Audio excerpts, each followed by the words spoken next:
عما يصفون وسلام على المرسلين والحمد لله رب العالمين.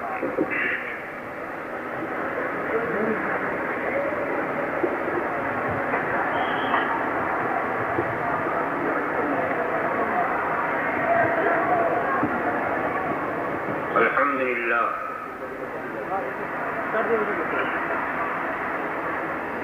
الحمد لله الذي يبدع الأفلاك والأرضين، والصلاة والسلام على من كان نبيا وآدم بين الماء والطين، وعلى آله وأصحابه أجمعين برحمتك يا أرحم الراحمين. أما بعد، أعوذ بالله من الشيطان الرجيم. بسم الله الرحمن الرحيم. ومن يشاقق الرسول من بعد ما تبين له الهدى ويتبع غير سبيل المؤمنين نوله ما تولى ونصله جهنم وساءت مصيرا. صدق الله مولانا العظيم وصدق رسوله النبي الكريم، ونحن على ذلك لمن الشاهدين والشاكرين، والحمد لله رب العالمين. بارك الله لنا ولكم في القرآن العظيم، ونفعنا وإياكم بالآيات والذكر الحكيم، إنه تعالى جواد كريم ملك بر رؤوف رحيم.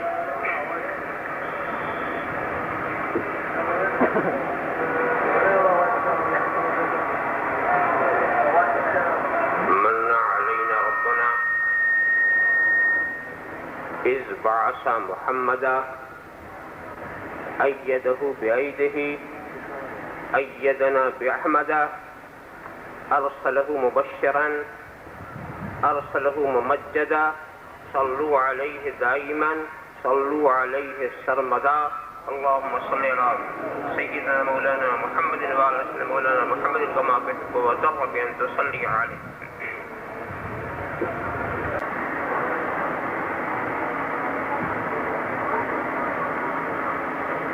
اور جس نے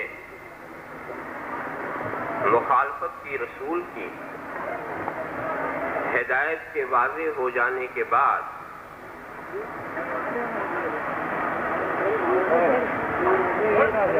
اور چلا ایسے راستے پر جو مومنین کا راستہ نہیں ہے، مومنین کے راستے سے ہٹ کے چلا، ہم اسے پھیر دیں گے اسی طرف جدھر وہ پھر گیا، اور ہم اسے جہنم رسید کریں گے. اور کیا ہی بری پلٹنے کی جگہ.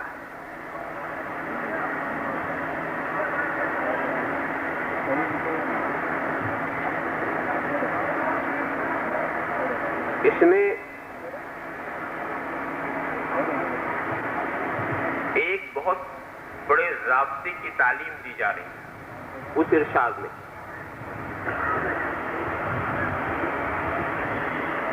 اور انجام و نتیجہ بتایا جاتا ان کا جو رسول کی مخالفت کرے. مگر بات دو کہی گئی.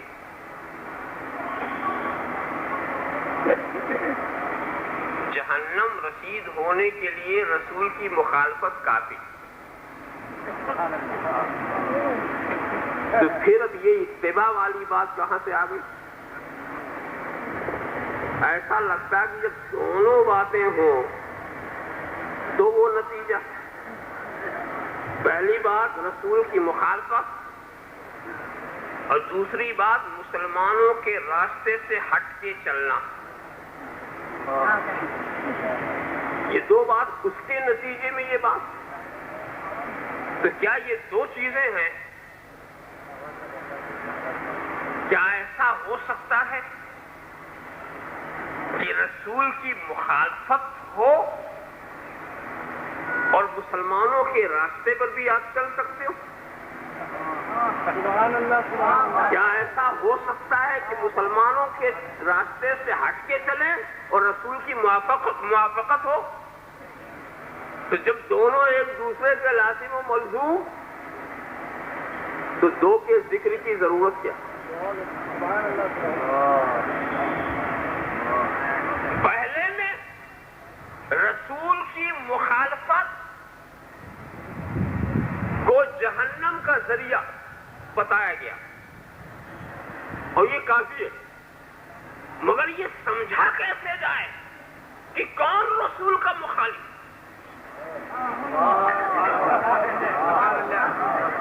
سبھی تو اپنے کو موافق بتاتے، کون ہے جو اپنے کو رسول کا مخالف کہے؟ تو سمجھنا مشکل کہ سبھی اپنے کو موافق کہتے ہیں۔ تو قرآن نے ہم کو سہارا دیا، دستگیری کی کہ مخالف کو سمجھنا ہے تو سمجھ لو کہ مومنین کے راستے سے ہٹ کے کون چل رہا، جو مومنین کے راستے سے ہٹ کے چلے وہی مخالف۔ ارے بھائی میں آپ کو بتاؤں، اس مزید توضیح کرنے سے پہلے آپ نے کبھی غور کیا کہ آپ اپنے کو اہل سنت کیوں کہتے ہیں؟ سب اہل سنت ہے نا، تبھی اپنے کو سنی کہتے ہیں نا۔ تو کبھی غور کیا کہ آپ سنی کہتے یا اہل سنت کے؟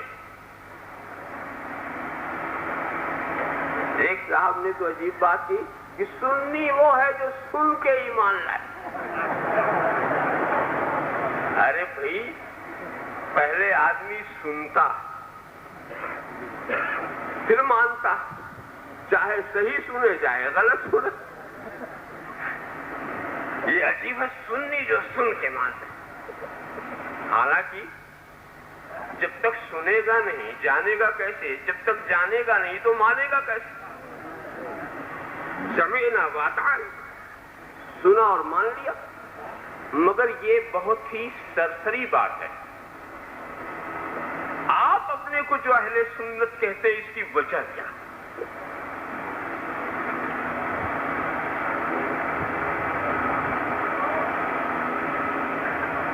دیکھو سنت کا لفظ بولا کہاں جاتا، پہلے وہ سمجھتے آپ، تب آپ کی سمجھ میں آئے گی بات۔ تھوڑی دیر میں آپ کا وقت لوں گا اور کچھ تھوڑی باتیں بتاؤں گا تاکہ وہ یاد رہے۔ سنت کا لفظ ایک تو وہاں بولا جاتا کتاب و سنت، کتاب کے مقابلے میں سنت۔ تو کیا اہل سنت سے وہ سنت برا جو کتاب و سنت کے مقابلے؟ کہ اس سنت سے ہم ماننے والے اس لیے اہل سنت؟ اگر یہ بات ہے تو آپ تو کتاب کے بھی ماننے والے ہیں، اپنے کو اہل کتاب کیوں نہیں کہتے؟ ارے بھائی کتاب و سنت میں صرف سنت ہی کو تو نہیں مانتے، آپ کتاب کو بھی تو مانتے ہیں نا، تو آپ اپنے کو اہل کتاب کیوں نہیں کہتے؟ یہ اہل سنت کہتے۔ سنت کا لفظ ایک جگہ اور بولا جاتا ہے، یہ فرض ہے، یہ واجب ہے، یہ سنت ہے، یہ نفل ہے، بولا جاتا۔ تو کیا اس سنت کی وجہ سے آپ اہل سنت؟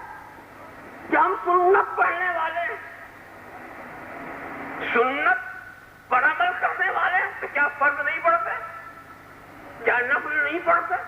کیا واجب نہیں پڑھتے؟ تو اپنے کو اہل واجب کیوں نہیں کہتے؟ اہل نفل کہیے، اہل فرض کہیے، یہ اہل سنت کیوں؟ جب آپ سب کچھ کرتے ہیں تو اہل فرض کہیں، اہل واجب کہیں، اپنے کو اہل نفل کہیں، یہ اہل سنت کیوں؟ تو آخر یہ معاملہ کیا ہے؟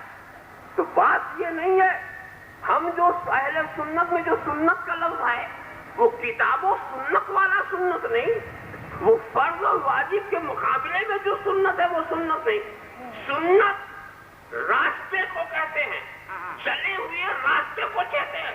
ہم مومنین صالحین کے طریقے مسلوک میں چلتے ہیں، اس لیے ہم ہیں اہل سنت۔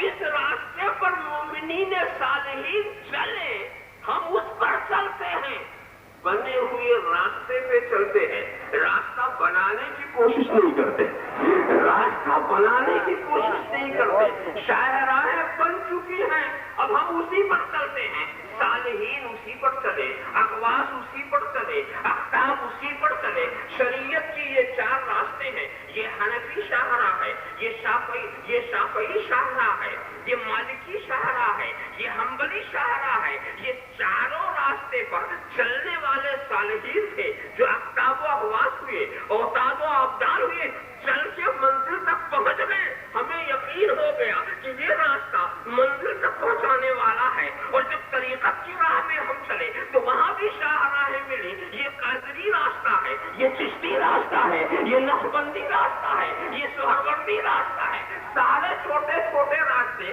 انہی راستوں میں آ کے ملے ہیں۔ تو جو بھی چلا اس میں وہ کامیاب ہو گیا۔ تو اب جب راستے بن چکے ہیں، اب ہمارا کام راستہ بنانا نہیں ہے، ہم اس سنت پہ چلنا ہے۔ اس لیے ہم ہیں اہل سنت، ہم ہیں اہل سنت۔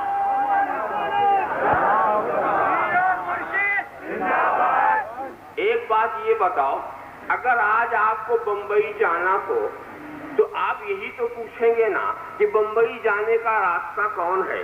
دلی جانا ہو تو دلی کا راستہ پوچھیں گے یا آج ہی سے راستہ بنانا شروع کریں گے؟ آج ہی سے راستہ بنانا شروع کہ ہم بمبئی جائیں گے مگر کسی اور کے راستے پہ نہیں چلیں گے، ہم اپنا راستہ بنائیں گے تو تو بمبئی نہیں پہنچے گا۔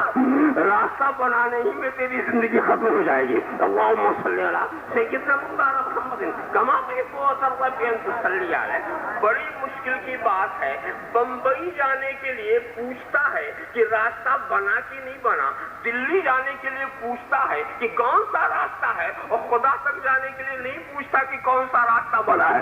کون سا راستہ بنا ہے؟ وہ راستہ بنا ہوا ہے تو اسی پر چل، تو اسی بنے ہوئے راستے پر چلنا یہ سنت مومنین صالحین ہے، اور ہم اس پہ چلتے ہیں۔ ہم ہیں اہل سنت، اور جو بزرگوں کے راستے پہ نہیں چلتا وہ ہیں اہل بدعت۔ اللہم صلی علی سیدنا مولانا محمد کما تحب وترضى بأن تصلی علیہ۔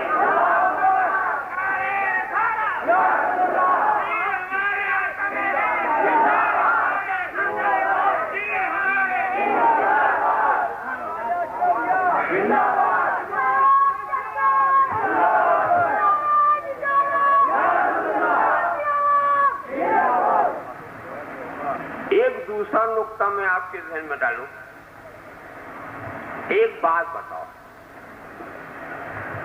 اگر ہم اپنے کو اہل فرض کہیں یا اہل واجب کہیں تو ایک مشکل کیا ہے؟ ایک بات بتاؤ، فرض کی عمر کیا؟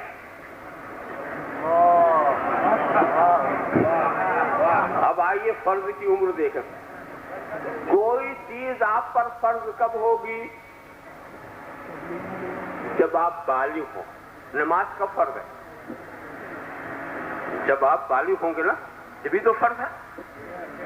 زکوٰۃ کب فرض ہے؟ جب عاقل بالغ صاحب نصاب ہوں گے۔ حج، جتنے اعمال ہیں، تو اب فرض کر لیجئے کہ کوئی 12 سال کے بعد، 15 سال لے لیجئے جو عام طور سے عمر میں بالغ ہوا، تو 15 سال سے اب اس کا فرض شروع ہوا نا، اور 5 سال میں مر گیا تو اس کا فرض 5 ہی سال، اس لیے کہ مرنے کے بعد کچھ فرض نہیں۔ مرنے کے بعد کوئی عمل فرض نہیں، اور اگر کوئی 25 سال زندہ رہا تو اس کا فرض کی عمر 25 سال۔ کیا مطلب؟ 15 سال سے پہلے بھی فرض والا نہیں، مرنے کے بعد بھی فرض والا نہیں۔ تو اگر اپنا نام اہل فرض رکھو تو 15 سال کے پہلے کیا اور مرنے کے بعد کیا؟ نہ ادھر فرض نہ ادھر کوئی فرض۔ اگر اہل واجب رکھو تو نہ بالغ ہونے سے پہلے کچھ واجب، نہ مرنے کے بعد کچھ واجب۔ تو کیسی؟ تو کوئی 5 سال کا اہل فرض ہوگا، کوئی 25 سال کا اہل فرض ہوگا، کوئی 50 سال کا اہل فرض ہوگا۔ دیکھا فرض کی عمر دیکھ لیں۔ اب سنت کا معاملہ دیکھو، پیدا ہوئی ہے تو سنت، اذان و اقامت سنت، ختنہ سنت، عقیقہ سنت، بچپنے کی ساری تربیت سنت، اچھا نام رکھنا سنت، اور پھر جب بالغ ہو گیا تو سارے فرائض کو سکھانا سنت، اور پھر فرض کا جب معاملہ چلا تو وہ تو ساتھ ساتھ چلتا ہی رہا۔ جب مرا تو مرنے کے بعد نہلانا سنت، کفن پہلانا سنت، جنازے پہ لے کے جانا سنت، قبر میں اتارنا سنت، اور پھر قبر سے اٹھنا سنت، اور حشر میں جانا سنت۔ سنت اور پھر اس کے بعد پل صراط سے گزرنا سنت اور جنت میں جانا سنت اور جنت میں رہنا سنت اور ہمیشہ رہنا سنت اور ہمیشہ رہنا سنت.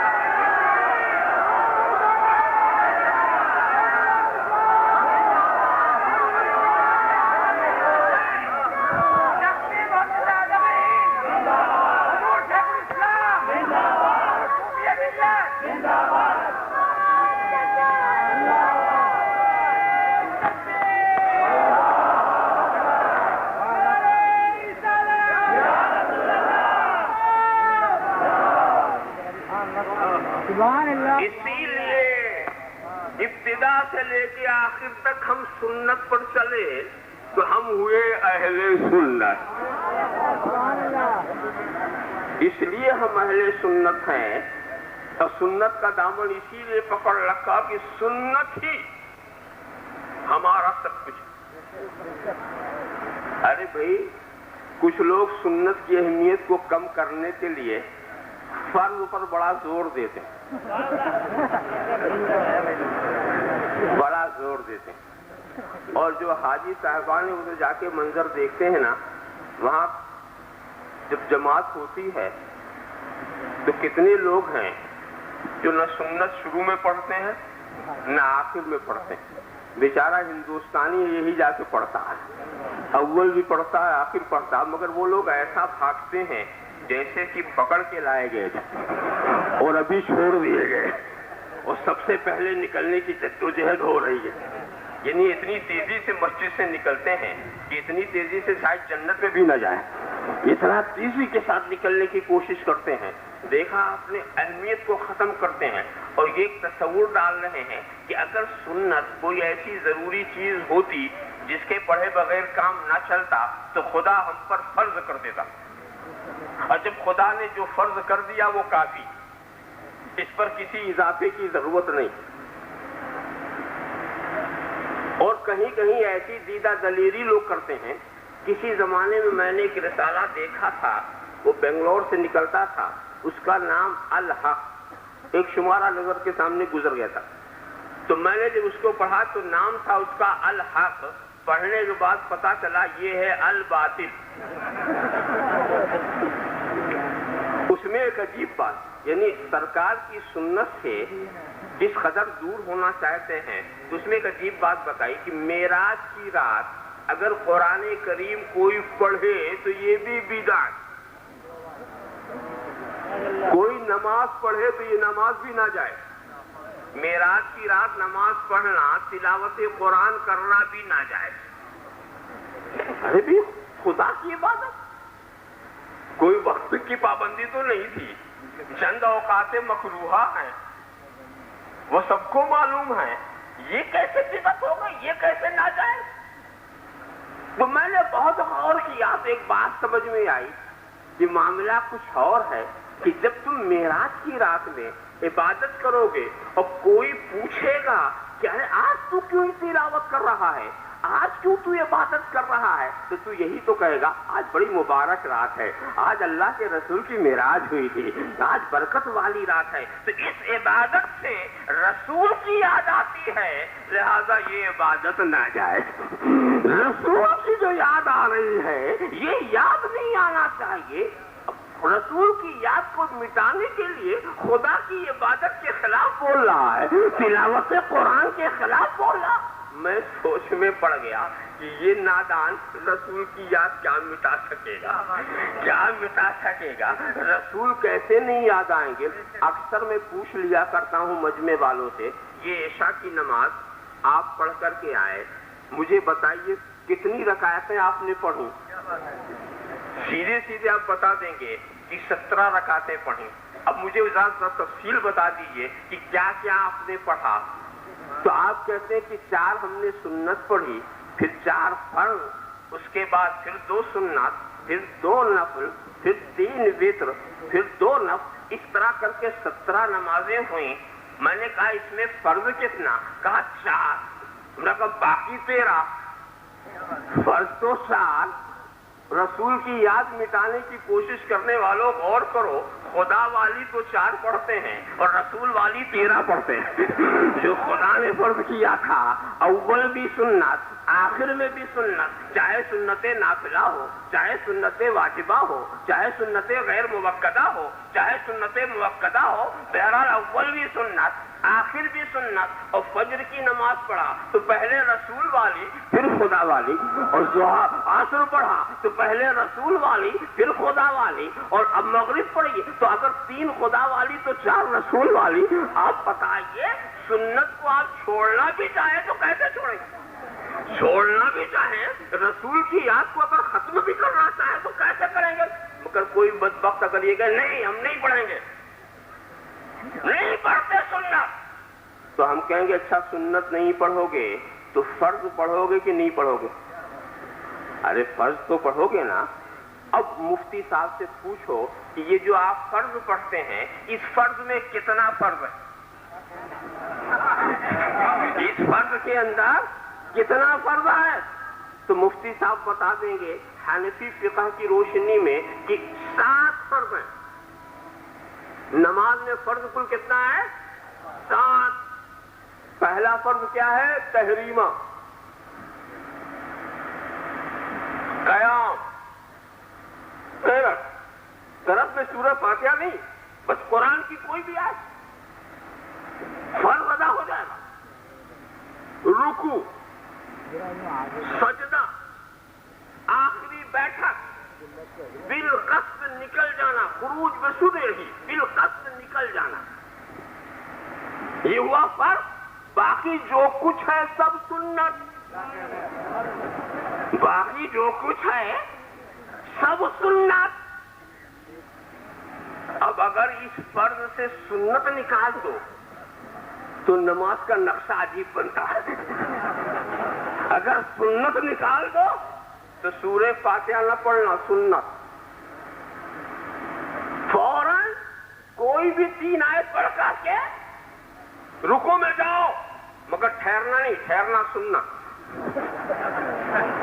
کوئی تسبیح پڑھی تو سنت، کہیں بھی تعدیل ارکان کیا تو سنت، سجدے میں جاؤ فوراً اٹھاؤ، ذرا بھی نہ ٹھہرنا، ٹھہرے تو سنت، پھر فوراً جاؤ، پھر اٹھو، بیٹھتے جاؤ اٹھتے جاؤ، کھٹاکھٹ کھٹاکھٹ۔ تیرا فرض ادا ہو رہا ہے، دیکھنے والا سمجھ رہا ورزش کر رہے ہیں۔ سنت چھوڑا تو سبحان ربی الاعلیٰ کہنے کی توفیق چھین لی گئی، سنت چھوڑا تو سبحان ربی العظیم کی برکات سے محروم کر دیا گیا، سنت چھوڑا تو سورہ فاتحہ کی سعادتوں سے محروم کر دیا گیا، سنت چھوڑا مگر کوئی ضد ہی پکڑ لے کہ صاحب کچھ بھی تم کہو، چاہے ورزش کہو چاہے کثرت کہو، مگر ہم تو فرض والی نماز پڑھیں گے، صرف وہی کھٹاکھٹ والی نماز پڑھیں گے۔ تو پھر ہم یہ کہیں گے جناب والا ایک بات سمجھا دو، ٹھیک ہے قیام تو فرض ہے وہ تو کرو گے نا، رکوع فرض ہے وہ کرو گے، سجدہ فرض ہے وہ تو کرو گے، مگر ایک بات بتاؤ یہ قیام خدا نے کیا تھا یا رسول نے؟ یہ رکوع خدا نے کیا تھا یا رسول نے؟ یہ سجدہ خدا نے کیا تھا یا رسول نے؟ یہ قرات خدا کی ہے یا رسول کی ہے؟ یہ قبلہ خدا کا ہے یا رسول کا ہے؟ تو یہ قیام بھی سنت، یہ رکوع بھی سنت، یہ سجدہ بھی سنت، یہ آخری بیٹھک بھی سنت، یہ قرات بھی سنت، یہ جہت قبلہ بھی سنت۔ ارے یہ اللہ کا حکم اسی لیے نازل ہوا، اے محبوب تیری سنتوں کو میں اپنا فرض بنا دوں گا تاکہ تیری یاد مٹائی نہ جا سکے، تیری یاد مٹائی نہ جا سکے۔ سیدنا مولانا کما پہ وہ سب بھی ہم کو ٹھنڈی حال ہے۔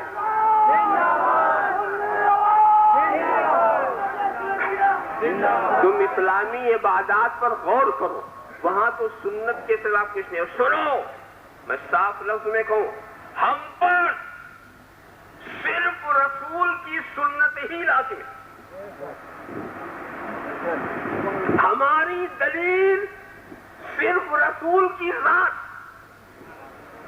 وہ جو کہیں گے وہ ہم کریں گے، وہ جو کرنے کو کہیں گے وہ ہم کریں گے، ہماری دلیل وہی۔ کیا مطلب؟ نہیں سمجھے بھی اہمیت کو۔ قرآن کا کوئی ارشاد ہو ہمارے سامنے، قرآن کریم کا کوئی ارشاد ہو ہمارے سامنے کہ یہ مت کرو، مثال کے طور پر ایسا مت کرو، اور رسول کی بارگاہ میں ہم حاضر ہوں سامنے، میں آج کی بات نہیں کرتا ہوں، اور رسول کی زبان سے میں خود سنوں کہ رسول کہے یہ کرو، قرآن یہ کہے یہ مت کرو، رسول کہے کہ یہ کرو، تو ہم رسول کی مانیں گے، قرآن کی نہیں مانیں گے۔ ہم رسول کی مانیں گے، قرآن کی نہیں مانیں گے۔ اس قرآن کو بھی تو ہم نے اسی رسول کی وجہ سے مانا ہے۔ اللہم صلی علی سیدنا محمد کما صلی علیہ۔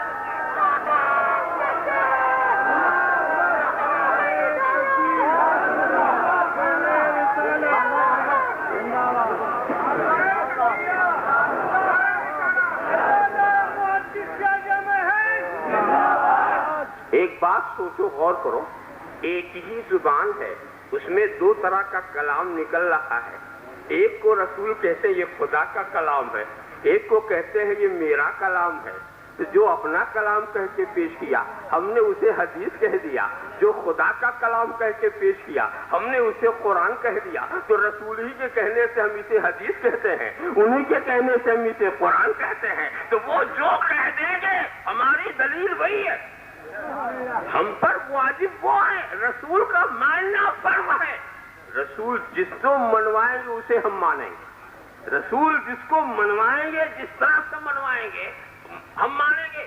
آپ عبادات اسلامیہ کا جائزہ لیں، دیکھیے حج کا فرض ہے کہ نہیں، روزہ فرض ہے کہ نہیں، ہے فرض؟ اچھا اب مجھے یہ بتاؤ خدا نے کب سحری کھائی،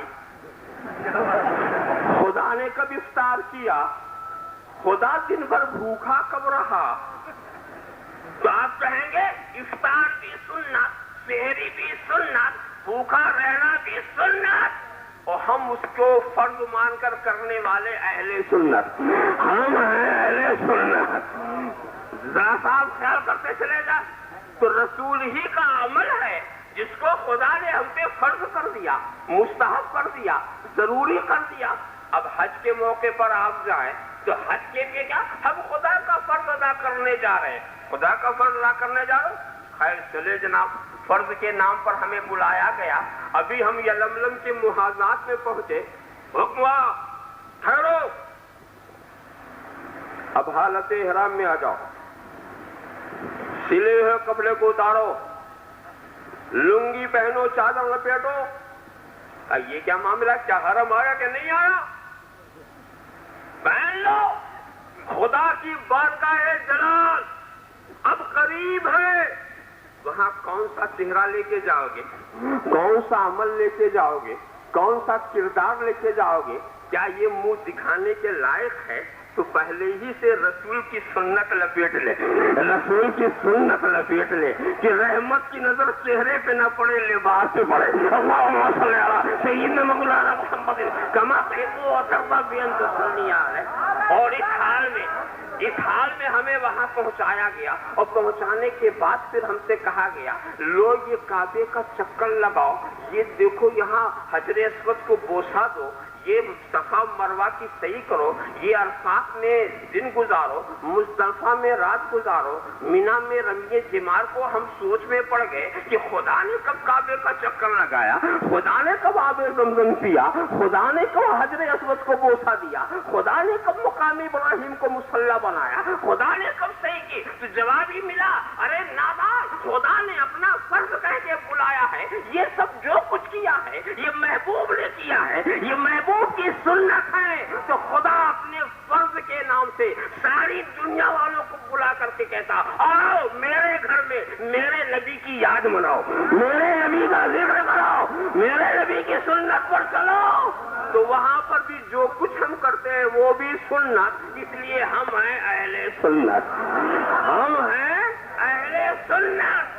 اور ایک بات بتائیں، ہم تو نبی کی ایسی سنت پر عمل کرتے ہیں، ہم کیا جانے کہ نماز کا کیا وقت ہے کیا وقت نہیں ہے۔ انہوں نے جب کہہ دیا اس وقت پڑھو تو پڑھ لیا، کہا اس وقت نہ پڑھو نہیں پڑھا۔ انتہا کی بات، وقت عرفات میں مغرب کا آ گیا، عرفات میں مغرب کا وقت آ گیا، نبی نے نہیں پڑھا تو ہم نے بھی نہیں پڑھا، نبی نے نہیں پڑھا تو ہم نے بھی نہیں پڑھا، اور اس کے بعد پڑھا تو کہاں پڑھا؟ کہاں؟ مزدلفہ میں پڑھا، مزدلفہ میں پڑھا۔ ارے تو وقت تو نکل گیا تھا، کہاں نبی نے بھی جب پڑھا تھا اس وقت بھی وقت نکل گیا تھا، اس وقت بھی وقت نکل گیا تھا۔ ہم نے پوچھا لوگوں نے، ارے تو نے قضا پڑھی کہ ادا پڑھی؟ کہا میں نے ادا پڑھی، میں نے ادا پڑھی، وقت میں پڑھا نہیں۔ جب وقت نکل گیا، قضا کا وقت جو ہے اس میں ادا پڑھی، یہ معاملہ کیا ہے؟ کہا یہی تو محبوب کی ادا ہے، یہی تو محبوب کی ادا ہے۔ جہاں نماز چھوڑ گئے، نماز چھوڑنا عبادت، اور جہاں پڑھ گئے وہاں پڑھنا عبادت، وہاں پڑھنا عبادت۔ اور ہم تو صرف سنت دیکھتے اس لیے کہ ہم ہیں اہل سنت، ہم ہیں اہل سنت۔ ذرا سا آپ دیکھیں، کسی چیز کو بھی آپ دیکھیں، سنت اس کے اندر داخل، تو ہم صرف سنت کے ماننے والے۔ حالانکہ لوگ سنت کے مقابلے میں بدعت کا لفظ استعمال کرتے ہیں بے سمجھے بوجھے۔ اور ایک حدیث سب کو یاد، ایک حدیث سب کو یاد، کل بدعت ضلالہ، ہر سائز کے آدمی کو یاد، کسی سائز کا، چاہے وہ ہجے بھی نہ لگا سکے، بدعت لکھا کیسے جائے، مگر اتنا سب کو یاد کرا دیا، کل بدعت ضلالہ، کل بدعت ضلالہ۔ ہر بدعت گمراہی ہے۔ تو سنت کا جب ذکر ہوتا تو فوراً بدعت کا لفظ استعمال ہوتا۔ ویسے ہمارے علماء بڑا اچھا جواب اس کا دیتے ہیں اور بڑی تقسیمیں کرتے ہیں کہ بدعت کی کتنی قسمیں ہیں، اور اس میں بہت ہی زیادہ زور اختیار فرماتے ہیں، اور تقسیم ایک سیدھی سادی کرتے ایک اچھی بدعت ہوتی ہے، ایک بری بدعت ہوتی ہے۔ اور اس میں بری بدعت کے بارے میں یہ بات کہی جا رہی ہے، یہ لوگ علماء یہی کہتے رہتے ہیں، وہ اس پر ریپیٹ کرتے رہتے ہیں، یہ اپنا جواب ریپیٹ کرتے رہتے ہیں۔ میں ہٹ کر کے ایک بات کہوں گا، علماء کی وہ ساری کوششیں قابل تحسین ہیں، مگر میں اس حدیث کا جو مطلب سمجھ سکا ہوں وہ بیان کروں گا۔ میں بدعت کی کوئی تقسیم نہیں کرتا، بالکل اچھی بری کا تقسیم ہی نہیں کرتا۔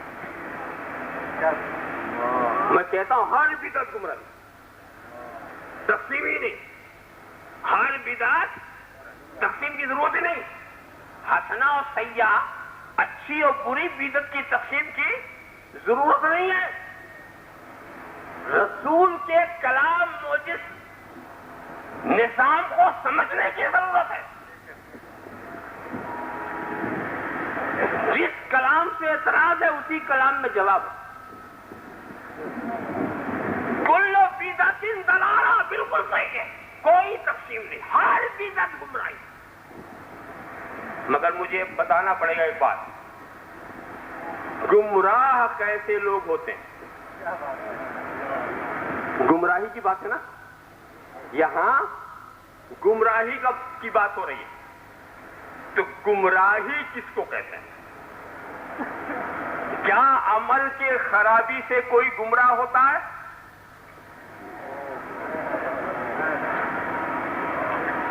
کیا عمل کی خرابی سے کوئی گمراہ ہوتا ہے؟ بہت سنبھل کے چلیے گا، اور بڑے نقطے کی بات یاد رہی تو آپ مناظرہ کر سکتے ہیں۔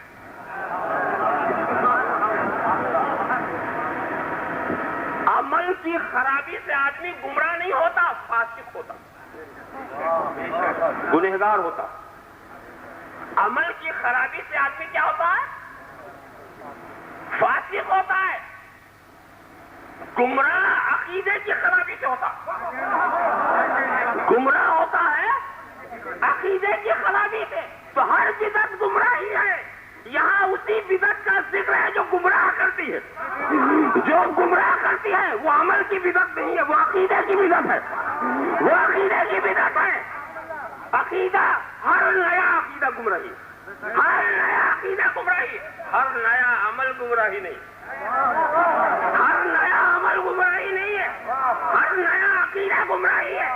تو عقیدے کی خرابی سے آدمی گمراہ ہوتا ہے اور عمل کی خرابی سے آدمی گنہگار ہوتا ہے. کہیں آپ یہ نہ کہیں کہ شیطان نے تو صرف عمل کی خرابی کی تھی اور اسی سے گمراہ ہو گیا.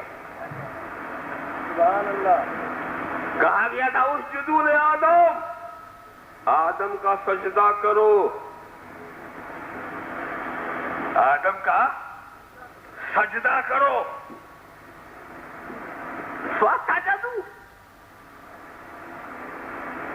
فرشتے جھک گئے الا ابلیس، وہی نہیں جھکا، ہو گیا گمراہ. غلط ہے اگر آپ نے یہ سوچا. خدا کے حکم کو نہیں مانا، مردود ہو گیا. خدا کے حکم کو نہیں مانا، گمراہ ہو گیا. تو حکم کے نہ ماننے سے اگر کوئی گمراہ ہو تو مجھے بتاؤ، سارے ایمان والوں سے کہا جا رہا ہے اقیموا الصلاۃ، اقیموا الصلاۃ، نماز قائم کرو. اب جو قائم نہیں کرتے کیا سب شیطان ہو گئے؟ کیا سب گمراہ ہو گئے؟ کیا سب مردود ہو گئے؟ وآتوا الزکاۃ، اب جو زکات نہیں دیتے جہنم رسید ہو گئے؟ کیا گمراہ ہو گئے وہ؟ تو عمل کی خرابی سے کوئی گمراہ نہیں ہوتا. اور شیطان بھی خدا کے حکم کو نہیں مانا، اس کی وجہ سے گمراہ نہیں ہوا، اس کی وجہ سے وہ مردود نہیں ہوا، اس کی وجہ سے اسے رحمت الہی سے مایوس نہیں کیا گیا، بلکہ اس سے پوچھا گیا کہ جب میں نے تجھے حکم دیا تھا کہ تو آدم کا سجدہ کر تو تو نے کیوں نہیں سجدہ کیا؟ کس بات نے رکاوٹ ڈالی؟ تو اس نے کہا انا خیر منہ، انا خیر منہ، میں اس سے بہتر ہوں. یہ عمل نہیں ہے، عقیدہ ہے. یہ عمل نہیں ہے، یہ عقیدہ ہے.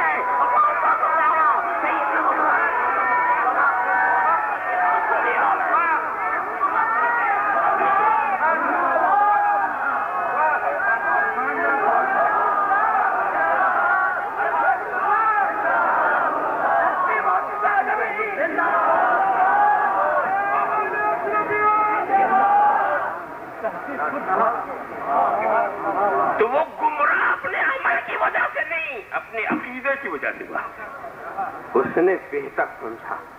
یہاں ایک نقطہ اور بتا دوں کہ شیطان نے جب کہا کہ میں اس سے بہتر ہوں تو اس کے پیچھے ایک اعتراف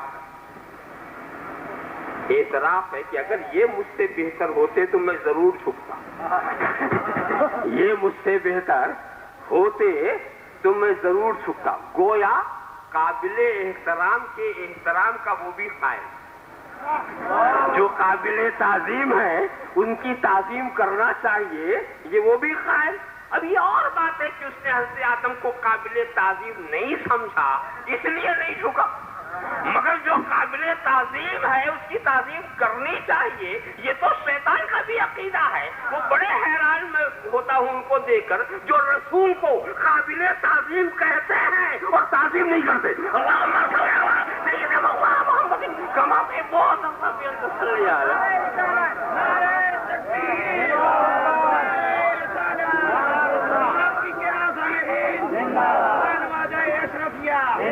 شیطان بھی حیران ہوگا کہ کتنا بے وقوف ہے، یہ قابل تعظیم بھی کہتا ہے اور تعظیم کرنے سے انکار بھی کرتا ہے. دیکھا، بہرحال عقیدہ. آپ سوچتے ہوں گے کہ شیطان نے اتنی محنت کی، ساری محنت اکارت ہو، بڑی محنت کی، بڑے سجدے کیے. روایتیں ملتی ہیں 6 کروڑ برس تک عبادت کی. اب یہ لوگ جو پھر کے عبادت کرتے ہیں، اگر اس کی عبادت کے سامنے اپنی عبادت کو تولیں تو چھٹان بھی نہ اترے. سمجھا؟ پھر انہیں عبادتوں کے زور پر وہ بڑھا، پرواز کرتا رہا اور پھر جنت تک رسائی ہو گئی، عوام ملائکہ کو درس دینے لگا، وہاں تک بھی پہنچ گیا۔ دیکھا آپ نے؟ مگر جب فضل الہی کا سایہ ہٹا تو کہاں وہ پہنچ گیا؟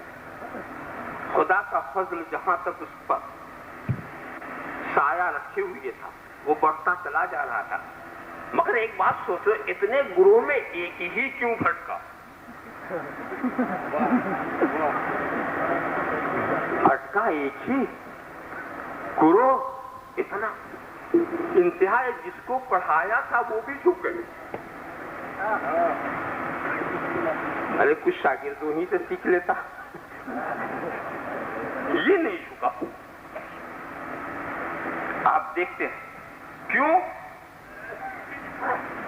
اس لیے کہ اس کا سارا کمال جو تھا اس میں اس کے کسب و اختیار کا دخل تھا۔ میں خاص نقطے کی طرف آپ کے ذہن کو لے جانا چاہتا ہوں۔ کمال دو قسم کے ہوتے ہیں، ایک فطری اور وہبی ہوتا۔ خدا کسی بچے کو عالم بنا دے، کوئی بچہ ابھی پیدا ہوا تو حافظ قرآن ہو کے ہوا، کوئی بچہ پیدا ہوا تو ولایت و غوثیت لے کے پیدا ہوا، تو اس کمال کے حاصل ہونے میں اس بچے کا کوئی ہاتھ نہیں، خدا کے فضل ہی کا سارا۔ اور یہاں خدا کے فضل کے ساتھ ساتھ اپنے کسب کا بھی دخل۔ تو وہبی اور فطری جو کمال ہے وہ کبھی ختم نہیں ہوتا، اور جو محنت کر کے اوپر جاتے ہیں ان کو ہر وقت ڈرنا چاہیے۔ یہ جو کسب کر کے محنت کر کے چکی چلا کے اوپر جاتے ہیں وہ ہر وقت خطرے میں رہتے ہیں کہ کب فضل کا سایہ ہٹے اور ہم گریں۔ اور خدا جس کو اپنے فضل ہی پر پیدا کرے، فطری طور پر پیدا کرے، تو وہ اپنے درجے ہی پہ رہتا، اس سے گرتا نہیں ہے۔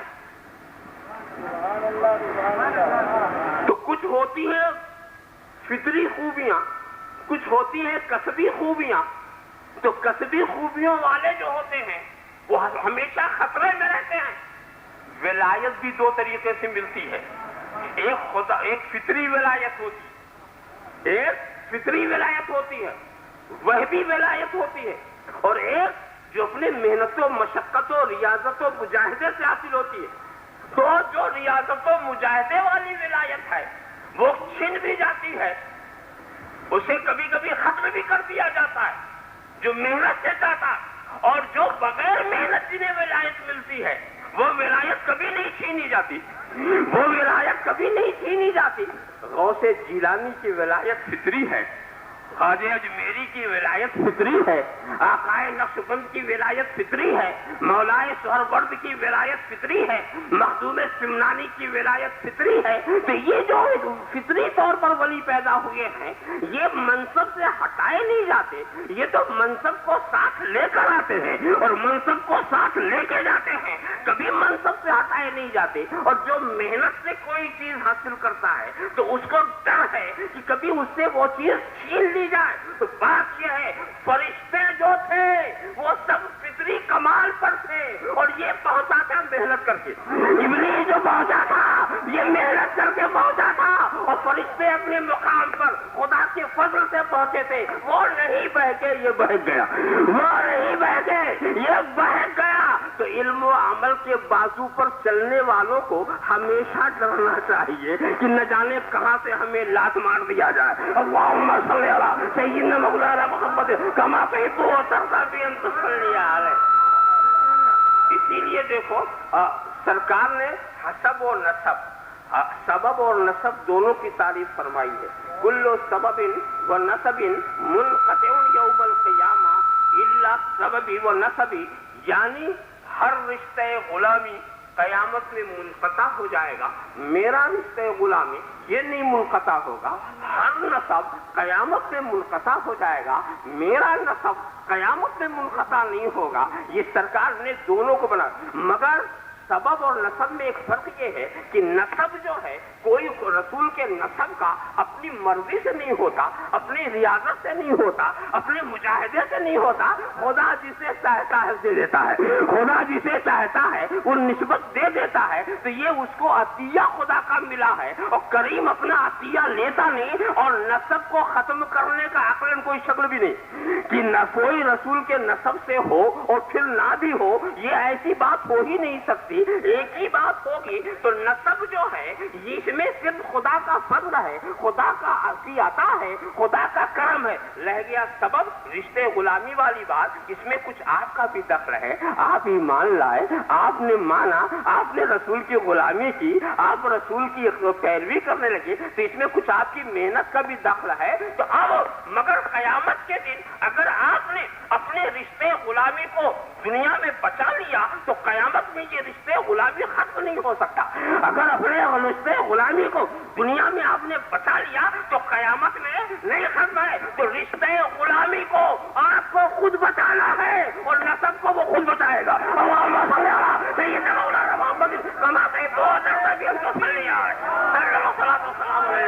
وہ عطا کی بات ہے، وہ فضل کی بات ہے، وہ کرم کی بات ہے، اور رشتے غلامی میں کچھ آپ کے اختیار کا دخل ہے۔ اگر آپ بچا کے چلے گئے تو وہاں بھی بچا رہے گا، اور یہی ختم کر دیا تو وہاں سوال ہی کیا رہ جاتا، اور نسب والا اپنا نسب ختم بھی کرنا چاہے تو نہیں کر سکتا۔ اللہم صلی علی سیدنا مولانا محمد کما تحب وترضى بأن تصلي علیہ۔ تو عطا اور ہے، محنت اور ہے، فضل اور ہے، ریاضت اور ہے، تو وہ شیطان اپنے عمل سے گمراہ نہیں ہوا، عقیدے سے گمراہ ہوا۔ گمراہ آدمی عقیدے کی خرابی سے ہوتا ہے، عقیدے کی خرابی سے ہوتا ہے، عمل کی خرابی سے فاسق ہوگا، گنہگار ہوگا۔ تو اب کلو بدعت ضلالہ، یہاں گمراہی کی بات ہے، لہذا بدعت سے وہی مراد جو گمراہ کرے، جو گمراہ کرے، اور وہ عقیدے کی بدعت۔ اب یہ بالکل ترجمہ کریں، کل بدعت ضلالہ، ہر عقیدہ، ہر نیا عقیدہ گمراہی، ہر نیا عقیدہ گمراہی، ہر نیا عمل گمراہی نہیں ہے۔ ہر نیا عمل اچھا بھی ہو سکتا، برا بھی ہو سکتا۔ اگر اچھا ہے تب تو اچھا ہے، برا ہے تو اس سے زیادہ تم گنہگار ہو گئے، زیادہ سے زیادہ فاسق ہو گئے، گمراہ نہیں ہو گئے۔ مگر نیا عقیدہ یہ تو اچھا ہو ہی نہیں سکتا، نیا عقیدہ تو برا ہی ہوگا، لہذا ہر نیا عقیدہ جو ہے وہ گمراہی ہے۔ اسی لیے جانتے ہو عقیدے کی بدعت اور ہے، عمل کی بدعت اور ہے۔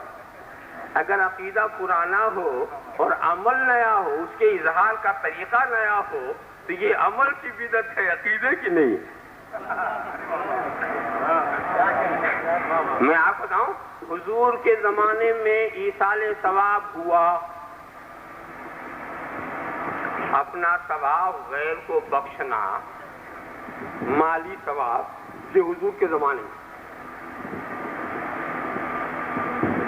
تو اپنے اعمال خیر کو دوسرے کے نام کرنا یہ حضور کے زمانے میں تھا۔ تو ایصال ثواب والا جو عمل ہے، ایصال ثواب کی جو بات ہے، اس کا جو نظریہ یہ حضور کے زمانے میں تھا نا، آج بھی ہے، مگر شکل بدلی ہے۔ ایصال ثواب ہی آپ اس کا نام تیجا رکھتے ہیں، ہے ایصال ثواب ہی آپ اس کا نام 10واں رکھتے ہیں، ہے ایصال ثواب ہی آپ اس کا نام 40واں رکھتے ہیں، ہے ایصال ثواب ہی آپ اس کا نام برسی رکھتے ہیں، اور اپنی سہولت کے لحاظ سے تاریخ متعین کرتے ہیں، اور جو کچھ غربا و مساکین کے کھلانے کا انتظام کرتے ہیں۔ تو اب دیکھیے، تو ایصال ثواب کے اظہار کا طریقہ نیا ہوا، ایصال ثواب کا عقیدہ نیا نہیں ہوا، عقیدہ پرانا ہے، اظہار کا طریقہ نیا ہے، اظہار کا طریقہ نیا ہے۔ ایسے ہی میں آپ کو سمجھاؤں، دین کی بات بتانا یہ کوئی نئی چیز نہیں ہے، یہ حضور کے زمانے میں بھی تھی، اس وقت بھی دین کی بات بتائی جاتی تھی، مگر آج جو دین کی بات بتانے کا نقشہ وہ الگ ہے۔ اس طرح سے اسٹیج بنانا، مجمع کرنا، لائٹنگ کرنا، دین کی باتیں بتانا، گھر گھر جا کے دین کی باتیں بتانا، یہ جو طریقہ ہے یہ طریقہ نیا ہے۔ مدرسے قائم کرنا، اس میں دین کی باتیں بتانا، پہلے حضور کے زمانے میں اس طرح کے مدرسے نہیں تھے، کوئی صدر مدرس نہیں، کوئی مفتی نہیں، کوئی شیخ الادب نہیں، کوئی شیخ الفقہ نہیں، کوئی شیخ المنطق نہیں، کچھ بھی نہیں، نہ کوئی ناظم اعلیٰ، نہ کوئی صدر، نہ کوئی متولی، نہ کوئی سیکریٹری، ایسا کوئی نظام نہیں تھا، مگر یہ سب نظام جس کام کے لیے تھا وہ کام اس وقت ہو رہا تھا۔ یہ سب جو نظام دین کی خدمت کے لیے جس لیے ہو رہا ہے یہ سب کام اس وقت ہو رہا تھا۔ تو عقیدہ، یہ عمل، یہ طریقہ نیا ہے، مگر عقیدہ نیا نہیں ہے، وہ چیز نئی نہیں ہے جس کے لیے یہ سارا کام کیا جا رہا ہے۔ مسجد بنائی، عالی شان، مینار، گنبد، اس کا نظام ایک بنایا، ایک مؤذن مقرر، ایک امام مقرر، یہ متولی صاحب ہیں، یہ سیکریٹری صاحب ہیں، یہ انتظامیہ ہے، دیکھ ریکھ کا یہ نظام رسول کے زمانے میں نہیں تھا، مگر مسجد کے تعلق سے یہ باتیں عقیدے کے شکل میں اس وقت بھی تھی۔ تو عقیدہ نیا نہیں ہے، صرف عمل نیا ہے۔ تو عمل کے نئے ہونے سے کوئی چیز خراب نہیں ہوتی، خراب اس وقت ہوتی ہے جب عقیدہ نیا ہو۔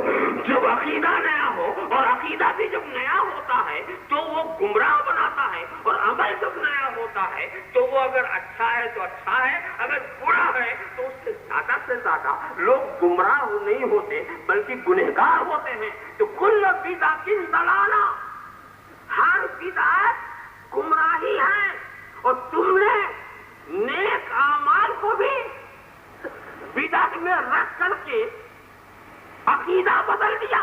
یہ تمہارا عقیدہ ضرور گمراہی ہے، یہ تمہارا عقیدہ، اس لیے کہ تم ہمارے عمل پر اعتراض کر رہے ہو، ہم تمہارے عقیدے پہ اعتراض کر رہے ہیں کہ تم نے اس آیت کا، اس حدیث کا مطلب ہی کچھ ایسا لے لیا جس سے پتا چلا کہ تو نے عمل ہی کو عقیدہ سمجھ لیا، عمل کی خرابی کو عقیدے کی خرابی سمجھ لیا۔ یہ خود ایک گمراہی ہے، یہ خود ایک گمراہی ہے۔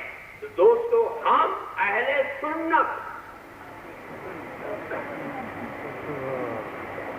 اور ہمیں اسی کا حکم دیا گیا، یتبع غیر سبیل المؤمنین۔ اب یہاں پر ایک وضاحت اور کر دوں، بہت واضح انداز میں کہا گیا، آمنوا کما آمن الناس۔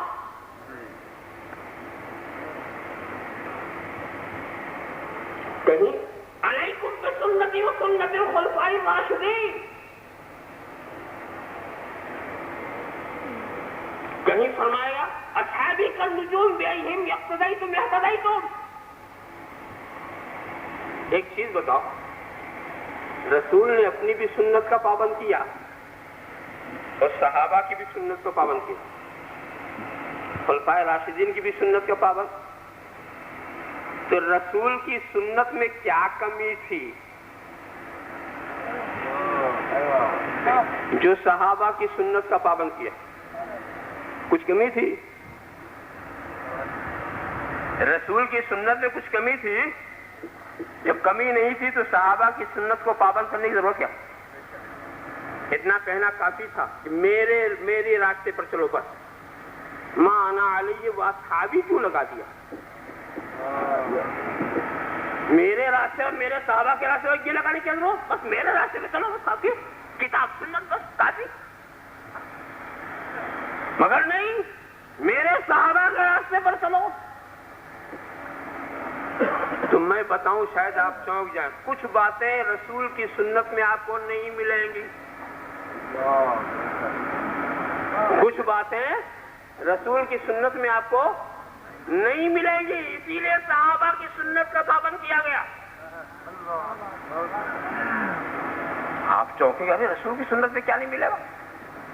رسول تم کو یہ قانون تو دیں گے، وَتُعَزِّرُوهُ وَتُوَقِّرُوهُ، رسول کی تعظیم و توقیر کرو۔ تو قانون تو رسول دیں گے، خود اپنی تعظیم کر کے نہیں دکھائیں گے۔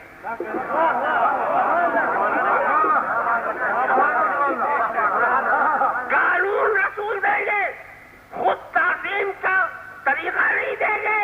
تو قانون لینا ہو تو میری سنت دیکھو، طریقہ سیکھنا ہو تو صحابہ کی سنت دیکھو.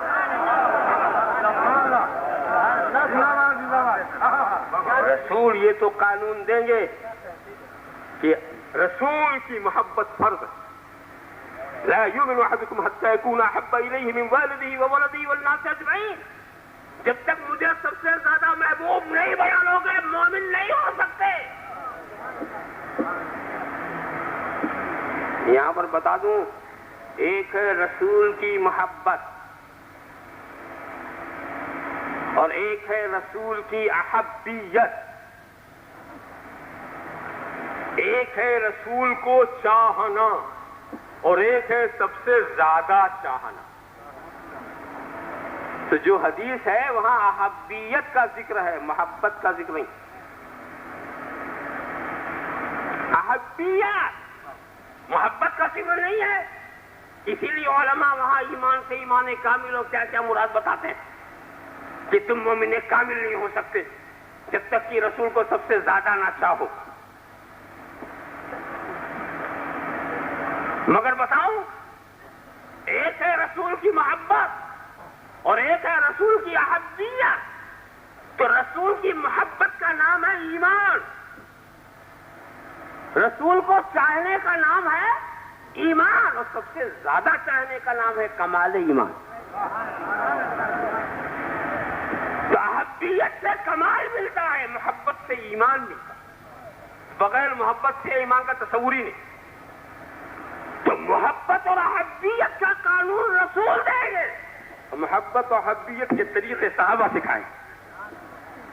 بہت سی ایسی چیزیں ہیں. اسی لیے سرکار نے بڑا اچھا احسان فرمایا، بلکہ قرآن ہی نے یہ احسان فرمایا کہ یہ نہیں کہا اے لوگو آؤ مجھ سے ایمان لو.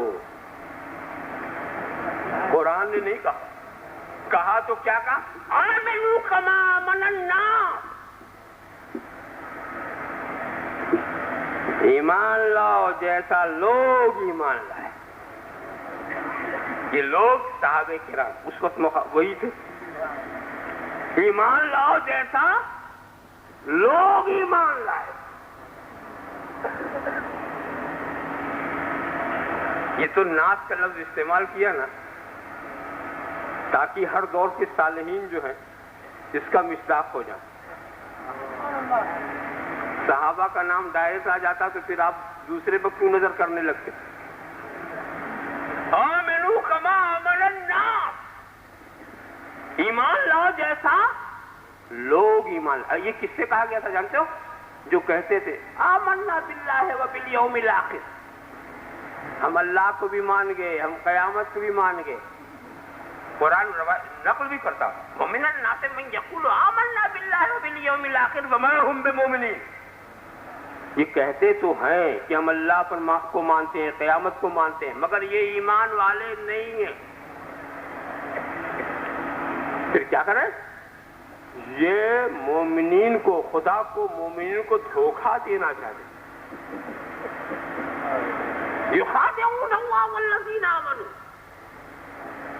اور حقیقت کیا ہے؟ اپنے کو دھوکہ دے رہے ہیں. دھوکہ دینا چاہ رہے ہیں ایمان والوں کو اور دھوکہ دے رہے ہیں اپنے کو. آپ نہیں جانتے کیسے؟ بڑی صاف وضاحت سے بات کروں کہ دھوکہ دینا چاہتے ایمان والے کو اور دھوکہ دے رہے اپنے کو. یہ ایمان والے نہیں ہیں. دعویٰ کیا کریں کہ ہم ایمان والے یہ نہیں ہیں. دیکھو دھوکہ دینے کے لیے فضا ہموار کی جاتی ہے نا. تو ایک صاحب نے فضا ہموار کی، ایسی اچھی فضا کہ آپ بھی خوش ہو جائیں گے. پہلے کیا؟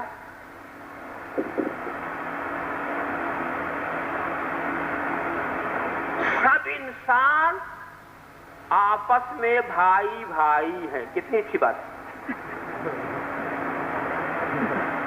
پہلے یہ آپ سے منوائیں گے تو آپ کہیں گے بڑی اخوت کی فضا بن رہی ہے، بھائی چارگی کا ماحول تیار ہو رہا. سب انسان آپس میں بھائی بھائی ہیں، اتنا منوا لیا. اب آپ مان بھی گئے، خوشی سے مان گئی تو بڑی اچھی بات ہے. آج کل تو نعرہ ہی لگتا ہے سب بھائی بھائی ہیں. اور اس کے بعد ایک بات اور بھی منوا لی آپ سے کہ ہم آپ انسان، تو مانو گے کہ نہیں مانو گے؟ جنات تو آپ ہیں نہیں. پہلی بات تو منوا لی، اب یہ منوایا. اس کے بعد پھر آگے بڑھ کے بنا یہ جو اللہ کے نبی ہے یہ بھی تو انسان، وہ بھی آپ کو ماننا پڑے گا. جو ان کے انسان ہونے کو نہ مانے وہ بھی مسلمان نہیں. تو وہ باتیں تو پہلے ہی سے ہم مانے ہوئے تھے کہ آپ بھی انسان اور نبی بھی انسان. اور تیسری بات اس نے منوا دی آپ کو پہلے ہی سے، سب انسان آپس میں بھائی بھائی. اب اس کے بعد دو بات تو آپ پہلے ہی سے مانے ہوئے تھے، اب تیسری بات اس نے رکھ دی، نبی بھی انسان، ہم بھی انسان، اور سب انسان آپس میں بھائی بھائی. تو نبی ہمارے بھائی. حالانکہ اس میں بھی ایک بے عقلی کی ہے کہ جو سب انسان آپس میں بھائی بھائی ہیں اس میں کوئی سب برابر ہیں، کوئی چھوٹا بڑا نہیں. انسان ہونے کے ناطے کوئی چھوٹا بڑا نہیں، سب کی انسانیت ایک ہی جیسی، اور سب پر انسانیت کا اطلاق جو ہے برابر. وہ چھوٹا بڑا کہہ دو گے تو پھر وہ نسبی بات آ جاتی. مگر ہم ان سب تمام باریکوں کی طرح آپ کو نہیں لے جا رہے کہ کل متواتی کی کیا شرط ہوتی ہے، اس کا صدق اپنے سارے افراد پر برابر ہوتا ہے. تو یہ منطقی باتوں میں آپ کہاں جائیں گے؟ بس سیدھی سیدھی بات، سب انسان آپس میں بھائی بھائی، نبی بھی انسان، ہم بھی انسان، تو سب انسان آپس میں بھائی بھائی. پہنچا دیا کہاں سے کہاں آپ کو؟ پہلے ہاتھ پکڑا تھا، بازو پکڑ لیا کہ نکل نہ سکو. مگر دیکھو یہ تم کو دھوکہ دینا چاہ رہے تھے، خود دھوکہ کھا گئے. بھئی ان کا قانون ہم نہیں مانتے، مگر وہ تو مانیں گے نا. جو قانون بناتا ہے اسے تو ماننا ہے. ہمارے لیے کیا ضروری کہ ہم مان لیں کہ ہر انسان آپس میں بھائی بھائی، مگر جس نے بنایا ہے اس کو تو ماننا ہے. تو اب اس سے کہو کہ تیرا بنایا ہوا قانون ہے، اور قانون یہ نہیں دیکھتا کہ مجھے بناتا کون ہے، وہ تو جس کے گردن پر آئے گا چلا دے گا. یہ نہیں کہ یہ قانون کس نے مجھے بنایا، جو بھی اس کی گرفت میں آئے گا وہ کھینچ لے گا. تو مانے گا نا کہ سب انسان آپس میں بھائی بھائی. تو اے مولوی صاحب تم بھی تو انسان ہو نا. کہاں ہم انسان ہیں، اور ابو جہل بھی انسان، نمرود بھی انسان، فرعون بھی انسان، شداد بھی انسان، اور سب انسان آپس میں بھائی بھائی. سب انسان آپس میں بھائی بھائی. تو جس قانون کو تو نے بنایا تھا اس لیے کہ تو اپنے کو نبی کا بھائی کہہ سکے، اسی قانون سے تو ابو جہل کا بھائی بن گیا، اسی قانون سے تو شداد و نمرود کا بھائی بن گیا، اسی قانون سے تو فرعون کا بھائی بن گیا. ایسا قانون کیوں بناتا ہے؟ ایسا قانون کیوں بناتا ہے جو تیری بھی رعایت نہ کرے؟ قانون کسی کی رعایت. اصل بات یہ ہے کہ یہ ایمان والوں کو دھوکہ دینا چاہ رہے تھے، خود ہی دھوکہ کھا گئے. ایمان والوں کو دھوکہ دینا چاہ رہے تھے، خود ہی دھوکہ کھا گئے. میں تو ایک بات کہہ رہا تھا، لہذا آپ زیادہ تفصیلات میں مجھ سے مت پوچھیں گے یہ کس نے لکھ دیا، بھائی کہاں کس کتاب میں لکھ دیا، بلا وجہ کی بات چھیڑ دی آپ نے. ایسی تو کسی کتاب میں نہیں چاہتا کہ کتاب کا نام لیا جائے، یہ بھی نہیں چاہتا. میں کتاب کا نام لینے کا عادی بھی نہیں، آپ جانتے ہیں. نہ مصنف کا نام، یہ عجیب زمانہ ہے. کتاب لوگ چھاپنا تو ضروری سمجھتے ہیں، اور جب چھاپ دیتے ہیں تو چھپانے لگتے ہیں. یعنی کتاب کا چھاپنا جرم نہیں ہے، پڑھ کے سنانا جرم ہے. کتاب چھاپنا جرم نہیں ہے. عجیب انصاف ہے، عجیب دور ہے. کوئی کتاب لکھے تو اس کو تو کچھ نہیں کہتے، کوئی پڑھ کے سنا دے، سمجھا دے. کوئی کتاب کس لیے لکھی جاتی ہے؟ لوگوں کو سمجھائی جائے. لوگ پڑھے اسی لیے تو لکھی جاتی ہے. تو جب ان کی کتاب ہم سمجھاتے ہیں، لوگوں کو پڑھاتے تو بگڑ جاتے ہیں. میری کتاب کھول دیا، میری کتاب دیکھ کے پڑھ دیا، میری ارے تجھے لکھا ہی کیوں؟ جب تجھے نہیں موقع تھا کہ یہ کس کا مضمون چھاپا جائے دکھایا جائے تو تھی نے لکھا کیوں؟ اور جب تو نے چھپا دیا ہے تو چھپائے گا کیسے؟ اور جب چھپانا تھا تو چھپایا کیوں تھا؟ جب چھپانا تھا تو چھپایا کیوں تھا؟ لہذا مجھے یہ مت پوچھیں کہ کس نے لکھا کیا لکھا، اور یہ جان کے آپ کیا کیجئے گا کہ یہ تقویت الایمان میں ہے، اسماعیل دہلوی نے لکھا ہے، یہ سب جان کے آپ کیا کیجئے گا؟ تو مجھ سے یہ نہ پوچھئے کہ کس نے لکھا اور کہاں لکھا۔ اللہم صلی علی سیدنا مولانا محمد کما تحب و ترضی بان تصلی علیہ۔ بہرحال آمنو ایسوں سے کہا گیا آمنو کما آمن الناس۔ اس دور کے جو ایمان کا دعویٰ کرتے تھے وہ جانتے ہو کس سے کہا گیا؟ یہ ان سے کہا گیا جو رسول کے پیچھے نماز پڑھتے تھے، جو رسول کی صحبت میں بیٹھتے تھے، جو رسول کے سامنے کلمہ شہادت پڑھا تھا، جو رسول کے سامنے ایمان کا اقرار کیا تھا، جو رسول سے مال غنیمت لیتے تھے، ان سے کہا جا رہا ہے آمنو کما آمن الناس، آمنو کما آمن الناس۔ جیسا ایمان لوگ لائے ویسا ایمان لاؤ۔ تو بھائی وہ کیا بات ہے جو لوگوں میں ہے ان میں نہیں ہے؟ اب تلاش کرو، ڈھونڈو ایک ایک چیز۔ آپ کہتے ہیں کلمہ پڑھنا، تو کلمہ تو دونوں کے پاس، نماز دونوں کے پاس، لمبا کرتا دونوں کے پاس، بغل میں قرآن دونوں کے پاس ہے، نبی کی صحبت دونوں کے پاس ہے، نبی کی اقتداء دونوں کے پاس ہے، مال غنیمت میں حصے دار ہونا دونوں کے پاس ہے۔ پھر وہ کون سی چیز ہے جو ادھر ہے ادھر نہیں ہے؟ وہ کون سی چیز ہے؟ تو معلوم ہے جو چیز دیکھی جا سکتی ہے وہ دونوں کے پاس ہے، جو چیز سنی جا سکتی ہے وہ دونوں کے پاس ہے، مگر ایک چیز ہے جو سمجھی جاتی ہے وہ ادھر ہے ادھر نہیں ہے۔ ایک چیز ہے جو سمجھی جاتی ہے ادھر ہے ادھر نہیں ہے، ادھر سب کچھ ہے، ادھر ایک چیز ہے جو ادھر نہیں ہے، اس چیز کا نام ہے عشق مصطفیٰ، اس چیز کا نام ہے محبت حبیب۔ اے نماز پڑھنے والوں، مصطفیٰ کا عشق نکال کے پڑھو گے تو یہ نماز ایمان والی نماز نہیں ہے۔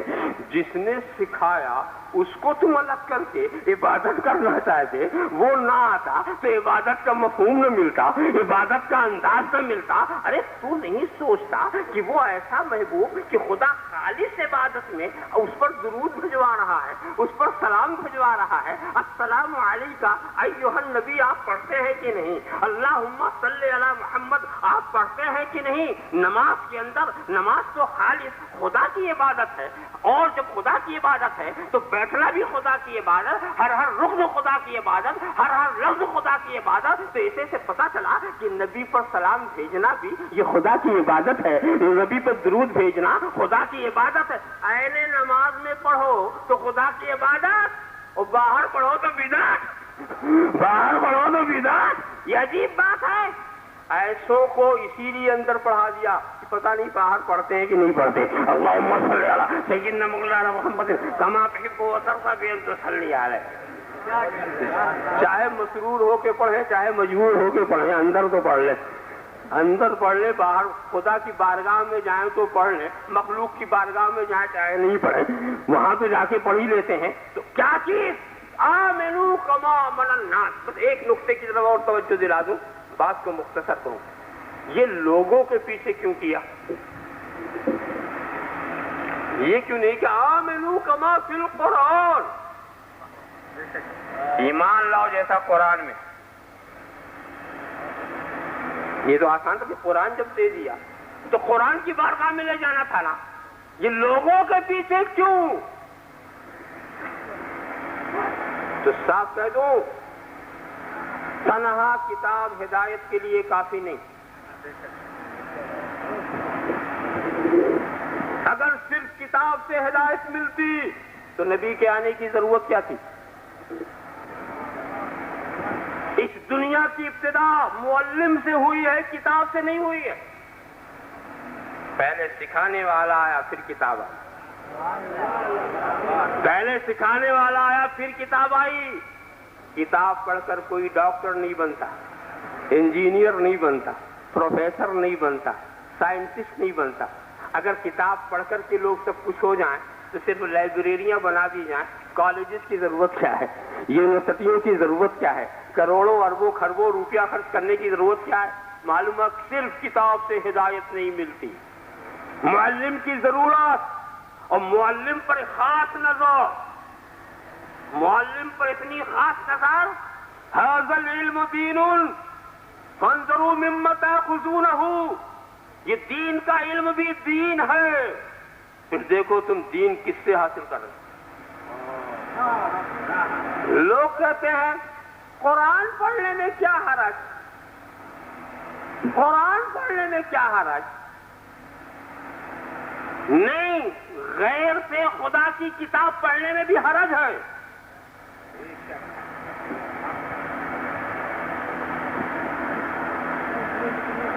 دیکھو یہ خدا کی کتاب ہے نا، اگر تم اس کتاب کو قادیانی سے پڑھو قادیانی ہو جاؤ گے، کسی رافضی سے پڑھو تو رافضی ہو جاؤ گے، کسی جبری اور قدری سے پڑھو تو جبری اور قدری ہو جاؤ گے، کسی خارجی سے پڑھو تو خارجی ہو جاؤ گے، کسی دہریہ سے پڑھو تو دہریہ ہو جاؤ گے، اب کسی عاشق رسول سے پڑھو تو عاشق ہو جاؤ گے۔ اصل معلم ہوتا ہے، کتاب ہدایت کے لیے کافی نہیں، خدا کی کتاب بھی اپنوں سے پڑھو ورنہ گمراہ ہو جاؤ گے،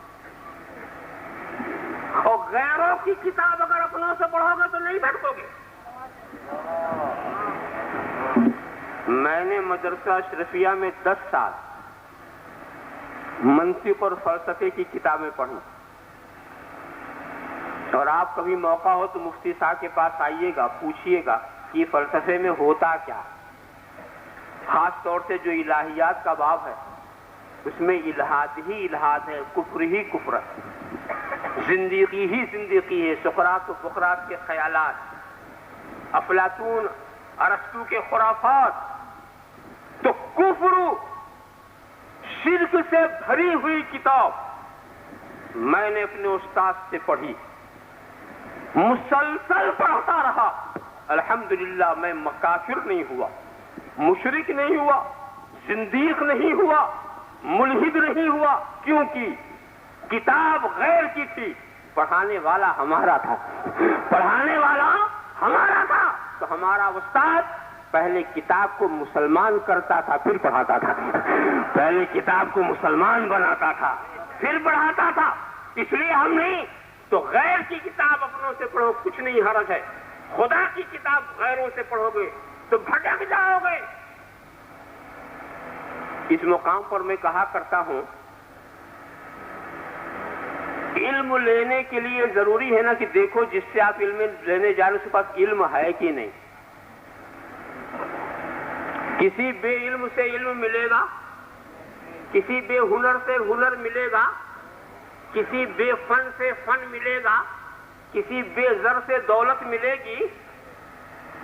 قصہ سنا ہوگا آپ نے بار بار، کسی فقیر کے گھر میں ایک چور چلا گیا، چور چلا گیا فقیر کے گھر میں، رات بھر تلاشی کر رہا، فقیر کی آنکھ کھل گئی، کہا بھائی یہاں مجھے دن میں کچھ نہیں ملتا، تجھے رات میں کیا ملے گا؟ جب وہاں کچھ ہے ہی نہیں تو ملے گا، کچھ ہے ہی نہیں تو ملے گا کیا؟ ہوتا تو کچھ ملتا نا۔ ایک چور غوث پاک کے گھر میں چلا گیا تھا، وہاں ولایت بھری ہوئی تھی، لے کے چلا آیا، اللہم صلی علی سیدنا مولانا محمد کما تحب و ترضى۔ جب جو چیز، تو ایسے ہی دوستو، جس طرح بے علم سے علم نہیں ملتا، بے ہنر سے ہنر نہیں ملتا، بے زر سے زر نہیں ملتا، بے دین سے دین نہیں مل سکتا، لہذا جو کچھ لو پہلے دیکھو اس کے پاس ہے بھی کہ نہیں، ہو یہ سمجھنا ضروری ہے۔ آمنوا کما آمن الناس، ایمان لاؤ جیسا لوگ ایمان لائے۔ تو اب اگر آپ کو کتاب کی طرف بلایا جاتا جانتے کیا ہوتا؟ کیا ہوتا؟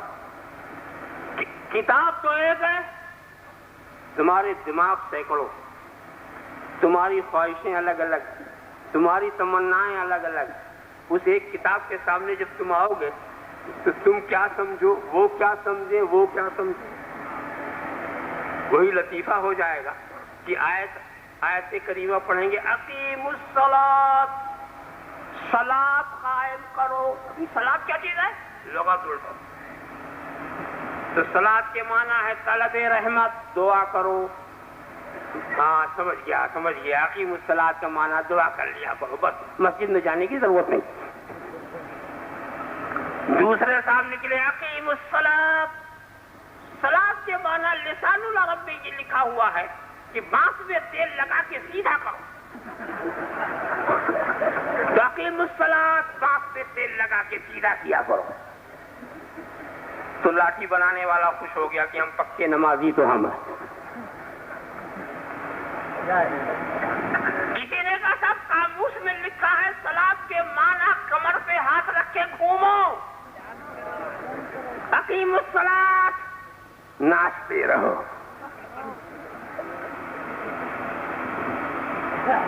ارے آپ غور کرو، رسول نے سمجھایا، صحابہ نے سمجھایا، تابعین نے سمجھایا، تبع تابعین نے سمجھایا، ائمہ مجتہدین نے سمجھایا، علماء صالحین نے سمجھایا، اولیاء کاملین نے سمجھایا.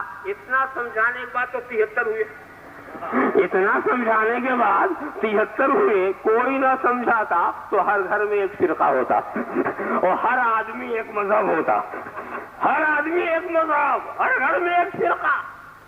دیکھا آپ نے کیوں؟ تمہاری عقلوں پر بھروسہ نہیں کیا جا سکتا. اور مجھے ایک بات بتاؤ کہ یہ اسلام صرف عقل والوں کے لیے ہے، بیوقوفوں کے لیے نہیں ہے. صرف عالموں کے لیے ہے، جاہلوں کے لیے نہیں ہے. صرف عاقلوں کے لیے ہے، نادانوں کے لیے نہیں ہے. جب سب کے لیے ہے تو اسلام ایسا قانون دے جس پر عقل والا بھی عمل کر سکے، نادان بھی کر سکے. اسی لیے کتاب کے پیچھے نہیں بلایا، کتاب کو صحیح جاننے، ماننے اور چلنے والوں کے پیچھے بلایا. آمنوا کما آمن الناس، کتاب کا سمجھنا مشکل اور پیچھے چلنا آسان. کسی کے پیچھے چلنا آسان، بہت آسان ہوتا. آپ میری قیامگاہ پوچھیں اس وقت کہ میں کہاں ٹھہرا ہوں تو مدنی مینشن کا راستہ میں بتاؤں کہ یہاں سے آپ سیدھے داہنے گھوم جائیے، آگے چل کے پھر داہنے مڑ جائیے، آگے چلیے گا تو بائیں مڑ جائیے گا، اور آگے چلیے گا تو داہنے مڑ جائیے گا، اور آگے چلیے گا تو بائیں مڑ جائیے گا. دایاں بایاں اسٹیٹ سب سمجھایا اور آپ کو مڑنا تھا، دایاں مڑ گئے بائیں. تو اسی علاقے میں گھومتے رہے اور آپ وہاں تک نہ پہنچ سکے. ہم نے آپ کی عقل پر بھروسہ کیا، عقل نے دھوکہ دے دیا، عقل نے دھوکہ دے دیا. مگر اگر ہم یہ کہتے کہ اگر تم جانا چاہتے ہو، دیکھو وہ فلاں صاحب ہیں، وہ جا رہے ہیں، اسی علاقے کے رہنے والے ہیں، اسی جگہ کے رہنے والے ہیں، تم ان کے پیچھے چلے جاؤ. اور اب نہ ہم دایاں سمجھا رہے ہیں نہ بایاں سمجھا رہے ہیں، بس کہتے ہیں بس پیچھے چلے جاؤ، ان سے نظر ہٹنے نہ پائے، تیرا قدم رکنے نہ پائے. بس نظر جمائے رہو، قدم چلاتے رہو، نظر جمائے رہو، قدم چلاتے رہو. اب دوسرے صاحب آئے، ہم نے ان کے پیچھے لگا دیا، اب تو اس کے پیچھے لگ جا، اس کے پیچھے لگ جا، نظر ہٹنے نہ پائے، قدم رکنے نہ پائے.